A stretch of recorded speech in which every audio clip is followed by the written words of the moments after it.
السلام البنات، كي دايرين؟ لاباس عليكم؟ كنتمنى تكونوا بخير وعلى خير. اليوم جبت لكم واحد الحلوه اللي سهله بلا فران، بلا طابع، بلا حتى شي حاجه، يعني دغيا كتوجد وسهله وكتجي بنينه في نفس الوقت. يعني واحد المذاق كيجي فيها رائع وكيجي الشوكولاط فيها من الداخل كتجي بنينه. فغنخليكم مع المقادير والطريقه ديال التحضير. فاول حاجه كنحتاج الفويتين اللي كنكونوا هكا مهرمشين، لان كيجي شويه واحد بات كبيبره، يعني كيجيو ريقات هكا كبار، فكنهرمشوه على هذا الشكل. ما كنهرمشوش بالدلاك او عفوا بالمهرز او الطحانه، غير بيدينا.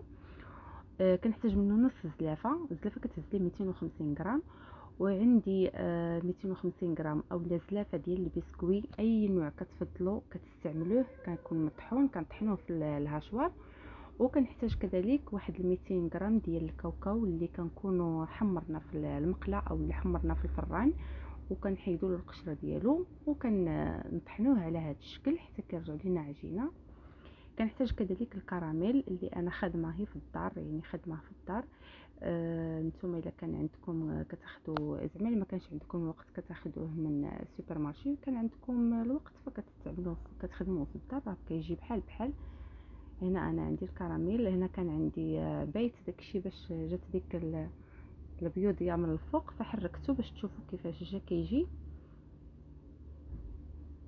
هنا الكراميل كنحتاج القياس اللي غادي يجمع ليا الخليط اللي عندي ولا المقادير اللي عندي د النواشف. بالنسبه للطريقه راها سهله. كناخذ واحد الاناء كنوضع فيه العناصر كلها، يعني كنوضع الفويتين والبسكوي والكاوكاو وكنجمع بالكراميل.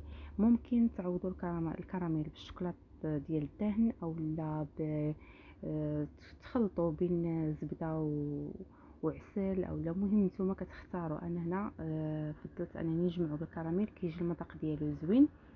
فغادي نبقى نضيف شويه بشويه وانا كنجمع حتى كنحصل على العجينه اللي كتكون كتجمع يعني باليد.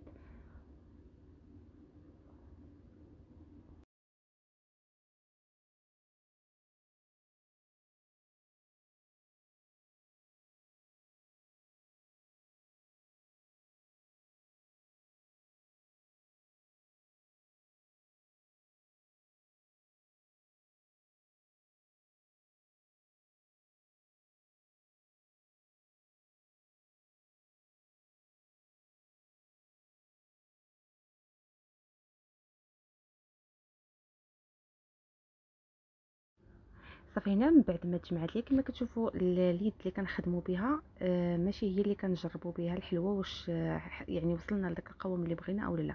دائما كنجربوا باليد اللي كتكون ناشفه، وكنعرفوا واش القوام وصلنا ليه، يعني وصلنا لذاك القوام اللي حنا بغينا ولا لا.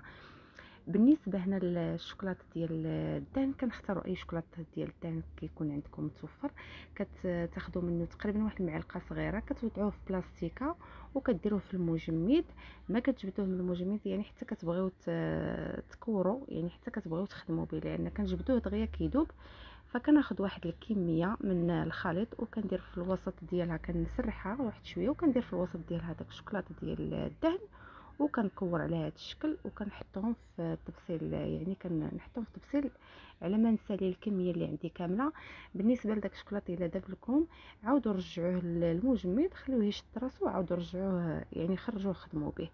صافي، انا غادي نكمل هكا حتى نكمل كاع العجين اللي عندي ونتلاقاو من بعد باش نكملوا الطريقه.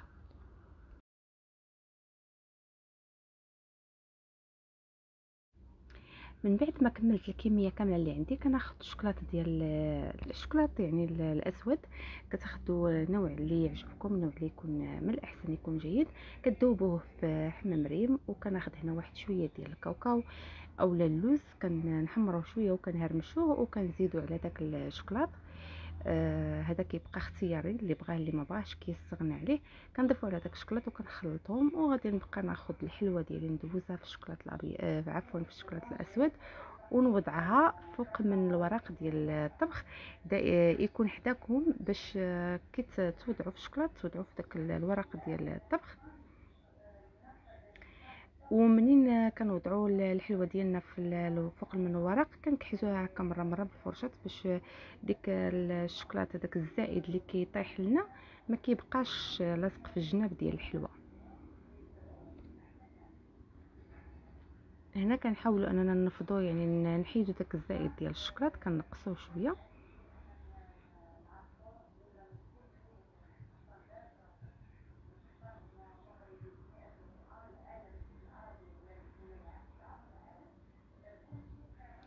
صافي انا غادي نستمر حتى غنكمل الحلوه كامله اللي عندي، ونتلاقاو في التقديم.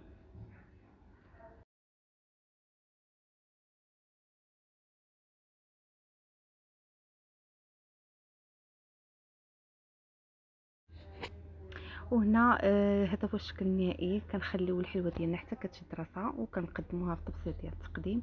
هذا هو الشكل النهائي ديالها. كنتمنى الحلوه ديالي اليوم تنال الاعجاب ديالكم، والصراحه كتجي بنينه. كنتمنى تجربوها لان الصراحه كتجي بنينه فيها واحد المذاق اللي رائع.